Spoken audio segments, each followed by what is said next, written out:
Salam damai sejahtera saudara-saudaraku yang terkasih, pencinta firman Tuhan. Berjumpa kembali dengan Bible Learning with Father Joseph, edisi Novena Roh Kudus hari yang pertama.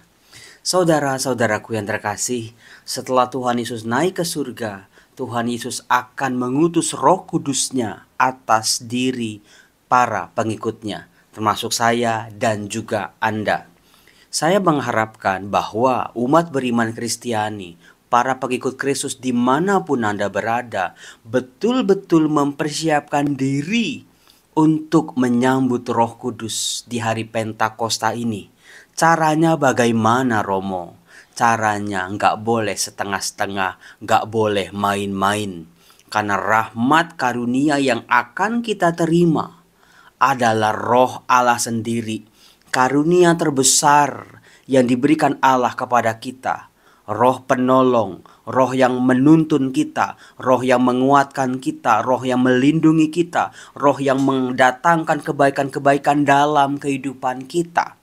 Saudara-saudaraku yang terkasih, kalau Anda baca kitab Keluaran, kitab Imamat, saya sudah pernah bikin videonya bagaimana sebelum Allah tinggal di tengah-tengah umatnya. Dalam kitab Keluaran bab terakhir, Allah hadir di tengah-tengah umatnya. Itu orang-orang Israel dan Musa diminta oleh Allah untuk membuat kemah suci dan juga tabut perjanjian. Saya sudah pernah membuat videonya juga bahwa kemah suci dan tabut perjanjian itu dibuat dari bahan-bahan yang terbaik, supaya yang terbaik yang bisa diserahkan, dipersembahkan manusia kepada Allah. Karena apa? Yang hadir itu adalah Allah sendiri. Manusia diajak untuk tidak main-main, tidak memandang sebelah mata. Roh Allah yang kudus menuntut sungguh-sungguh hati yang bersih, hidup yang bersih, tangan yang bersih, mulut, mata, telinga, seluruh jiwa, pikiran yang bersih dan suci. Maka dari itu saudara-saudara, kalau Anda baca kitab Imamat kan, itu kelihatan sekali ada begitu banyak korban-korban pendamaian, korban-korban penebus dosa, supaya Allah yang hadir ini bisa dijaga kehadirannya dengan cara hidup umat Israel yang suci, yang kudus.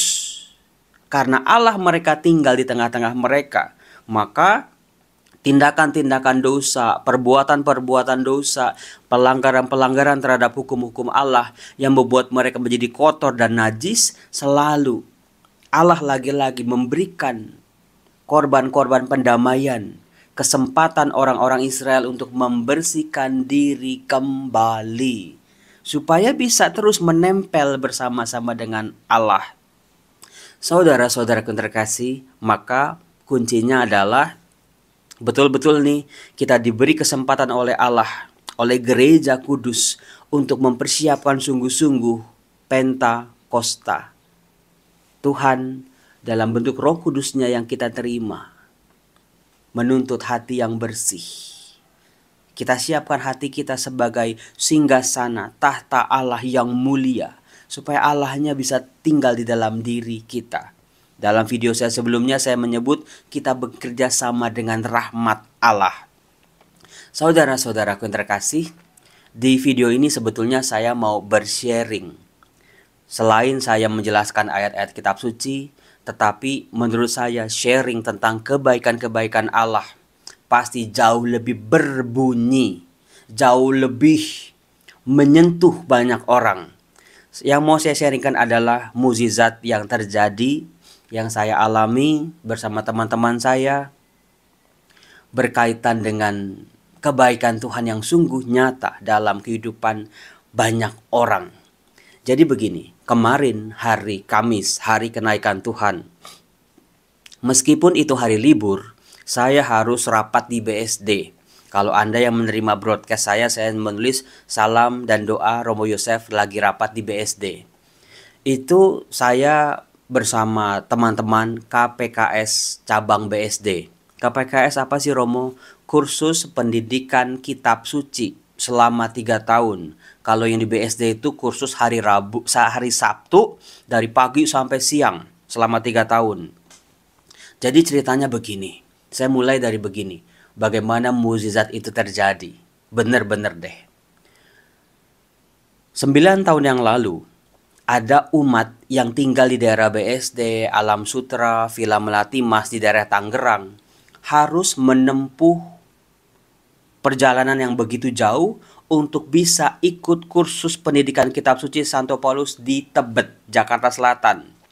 Itu dari jam 2 siang katanya mereka naik mobil bareng-bareng, hujan, panas, banjir, macetnya Jakarta.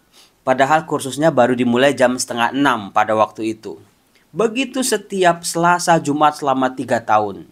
Dalam perjalanan karena mungkin mereka lama-lama capek juga, mereka berdiskusi dalam mobil. Saya percaya ini gerak Roh Kudus. Kenapa kita nggak ngadain ya di BSD? Nah, dari ide iseng-iseng seperti itu, terjadilah kuasa Tuhan. Bahwa apa yang tadinya cuman sepintas secara spontan, betul-betul Roh Kudus bekerja dalam diri mereka-mereka ini, sehingga akhirnya 9 tahun yang lalu didirikan KPKS cabang BSD. Nah, saudara-saudara, kalau KPKS Tebet itu pakai gedung LBI. Sudah ada gedungnya tinggal disewa, tetapi yang di BSD belum punya gedung. Mereka sejak 9 tahun yang lalu harus berpindah-pindah tempat. Mereka bercerita, Romo, dulu kami di ruko Romo, tapi rukonya bangkrut, pindah lagi ke rumah-rumah umat. Bayangkan saudara-saudara, kursus pendidikan kitab suci, umat mau belajar kitab suci, mau mendalami firman Tuhan, tapi harus pindah-pindah tempat. Mereka cari rumah-rumah umat yang besar-besar supaya bisa ikut kursus di situ, mulai dari 60 orang, 70 orang sampai ratusan orang. Bayangkan 3 angkatan. Sebuah pengalaman yang tidak mudah. Sampai pada akhirnya beberapa tahun yang lalu mereka memperoleh pinjaman tempat. Mereka menyewa di kampus Atmajaya di BSD Cisauk. Kampusnya besar, bagus, kelasnya besar-besar, tetapi tetap ada terjadi sebuah up and down tentang tempat. Masalah tempat belum selesai. Lalu kemarin saya rapat membahas gimana ya supaya kita itu settle, supaya tempat kita itu tetap tidak mengalami gangguan demi gangguan. Pada akhirnya kita rapat tuh saudara-saudara. Dari mulai bagaimana membuat yayasan, cari ruko, cari kontrakan, cari gedung, cari tanah dan lain sebagainya. Tetapi semua itu mandek atau berhenti di masalah satu, biayanya besar. Dua, gedung yang mana yang bisa dipinjam atau disewa. Lalu begitu ada gedung, tempat parkirnya bagaimana? Itu yang datang ratusan umat. Parkirnya itu susah sekali. Maka waktu itu kami berdoa. Saya mengajak mereka berdoa. Ada 25 orang berkumpul kemarin di restoran sentral di Jalan Raya BSD, Jalan Raya Serpong. Berdoa, saya punya keyakinan begini. Kalau panti-panti pijat, kasino-kasino, tempat-tempat dugem aja bisa dibangun, apalagi rumah atau gedung, tempat umat Allah, orang-orang Kristiani mau belajar firman Tuhan, mau belajar jalan-jalan Allah, hukum-hukum Allah, mau mengenal Tuhannya dengan lebih dalam lagi melalui kursus-kursus kitab suci. Saya punya keyakinan Tuhan pasti akan membuka peluang-peluang. Satu pintu tertutup, Tuhan akan buka pintu-pintu yang lain. Kami rapat bayangin dari pagi sampai sore. Akhirnya mentok. Lalu setelah berdoa, hadirkan Roh Kudus. Saya ajak nyanyi, Kadosh, Kadosh, Kadosh, Adonai Syabaoth. Coba andalkan Tuhan. Libatkan Tuhan dalam perkara ini. Tuhan tidak akan membiarkan anak-anaknya terserak-serak. Lalu di akhir rapat, gimana kalau kita pergi ke seorang umat, keluarga, sebuah keluarga, Pak Mul dan Ibu Maria tinggalnya di sekitar Villa Melati Mas. Lalu Pak Mul ini punya tanah, kita datengin aja, kali-kali aja dapat diskon, kita bisa tawar-tawar. Ya udah, mereka tanya sama saya, Romo Yosef punya waktu nggak? Saya bilang ya udah tanggung, udah jauh. Saya kan tinggal di Cempaka Putih, BSD itu jauh banget. Ya udah daripada saya bolak-balik sekalian aja hari itu. Lalu dari restoran itu kita pergi ke rumahnya Pak Mul. Telepon dulu Pak Mulnya ada apa enggak. Ternyata Pak Mul sama istrinya lagi mau nonton, dibatalin supaya bisa menyambut kami. Bermobil-mobil kita ke rumah Pak Mul, masuk ke dalam ruang doanya. Di rumahnya ada ruang doa bagus sekali. Kita doa di situ, mohon sama Tuhan kita. Lalu saya dan teman-teman menyampaikan maksud kami, apa yang mau kami harapkan dengan kedatangan kami. Terjadilah mujizat. Mujizat betul-betul. Karena Pak Mulnya begini bilang, kenapa ya hari ini kok hati saya happy? Ada kabar baik katanya. Saya punya gedung dan tanah sekitar 700 meter. Rumah walet yang sudah nggak dipakai lagi. Saya hibahkan aja kepada KPKS BSD. Hah? Free? Nggak bayar? Belum ditawar, sudah langsung dikasih, dapat hibah. Di situ kami bersorak-sorai, di situ kami bersyukur, di situ kami berterima kasih. Betul-betul yang dijanjikan oleh Tuhan itu betul-betul menjadi nyata. Kebaikan-kebaikan Tuhan sungguh bekerja dalam diri pribadi-pribadi yang memang sudah dipersiapkan oleh Tuhan. Lalu Pak Mul bilang, ya udah, mau lihat nggak tanahnya? Nggak jauh dari sini. Ya udah, kami bermobil-mobil lagi masuk ke daerah Cisauk. Di situ letaknya ada di belakangnya Atmajaya BSD, ada sebidang tanah. Ini untuk KPKS BSD. Sungguh sebuah sukacita, betul. Apa yang dikatakan oleh Tuhan Yesus dalam amanat perpisahannya dari Yohanes bab 16 ayat 20 sampai 23, di mana Tuhan Yesus berkata, "Kamu akan menangis dan meratap, tetapi dunia akan bergembira. Kamu akan berduka cita, tetapi duka citamu akan berbuah menjadi sukacita." Dikatakan, demikian sekarang kamu diliputi duka cita, tetapi aku akan melihat kamu lagi dan hatimu akan bergembira. Dan tidak ada seorang pun yang dapat merampas kegembiraanmu itu daripadamu. Dan pada hari itu kamu tidak akan menanyakan apa-apa kepadaku. Di kalimat terakhir ini, pada hari itu setelah janji Tuhan menjadi ya dan amin, menjadi kenyataan, pada hari itu kamu tidak akan menanyakan apa-apa lagi. Artinya nanti orang beriman, orang-orang yang setia pada Tuhan, setelah duka cita, setelah menangis, setelah dianiaya, setelah disiksa, setelah mengalami pergulatan yang sedemikian hebat, karena menjadi murid Tuhan, karena menjadi orang benar, karena taat dan setia pada kasih Tuhan, nanti Tuhan Yesus akan datang lagi pada diri kita dengan kesempatan-kesempatan, peristiwa-peristiwa yang tidak akan pernah bisa kita bayangkan. Pada saat itu kalian akan speechless. Saudara-saudara, mengalami mukjizat kemarin saja, tanah 700 meter di daerah BSD, itu berapa duit saudara-saudara? Itu MM-an loh. Tapi kok ada ya orang yang mau berbagi, merelakan, menyerahkan, mempersembahkan apa yang menjadi miliknya itu untuk tempat kursus kitab suci. Di situ kami speechless, tidak bisa bertanya apa-apa lagi sama Tuhan, tidak berani ngomong apa-apa lagi sama Tuhan. Tuhan, kau sungguh baik. Saya sangat berharap saudara-saudara dalam kehidupan kita, pantesan ya ketika kita bersyukur tuh kita itu gak bisa ngomong. Ini yang terjadi, ini yang sudah dinubuatkan oleh Tuhan Yesus. Setelah kebaikan-kebaikan Tuhan menjadi ya dan amin dalam kehidupan kita, kita tuh kayak, aduh Tuhan, terus nangis, terus cuma bisa bersyukur, makasih Tuhan, makasih, makasih. Itu sudah dikatakan oleh Tuhan Yesus. Saya berharap peristiwa itu akan terjadi dalam kehidupan Anda. Bener Romo, kebaikan Tuhan itu kalau kita ngandelin Tuhan, betul. Kalau kita berpegang pada kasih-Nya, setia jadi orang benar, tidak tergoda dalam duka cita kita, udahlah hidup cara dunia aja deh, lebih enak, lebih seneng, lebih gampang. Tidak saudara-saudara. Ada saatnya kebahagiaan, keberhasilan, rahmat, mukjizat yang kita alami itu sungguh-sungguh menjadi ya dan amin. Saat itu kita nggak bisa berkata apa-apa lagi. Persis yang dialami oleh Paulus dalam bacaan pertama, Kisah Para Rasul bab 18. Waktu itu Paulus, dia ada di Korintus, kemudian dia dibawa ke Akaya. Dia diadili oleh orang-orang Yahudi di Akaya, dibawa ke Galio, seorang gubernur pada waktu itu, gubernur Romawi pastinya.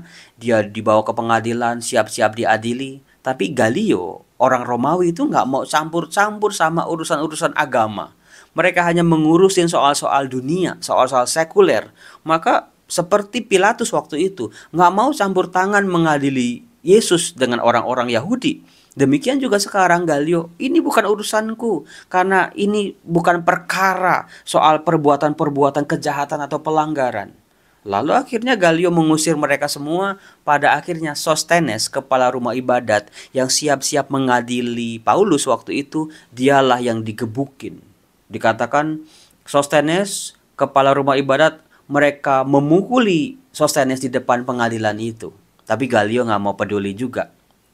Saudara-saudaraku yang terkasih, berharaplah pada Tuhan, berpeganglah pada iman yang kita imani. Percayalah pada Tuhan, pada jalan-jalan Tuhan, karunia-karunia Tuhan, pintu-pintu rencana-rencana Tuhan yang akan Tuhan buka buat kita. Karena apa? Janji Tuhan selalu ditepatinya. Karena Tuhan adalah Tuhan yang setia terhadap firman-Nya.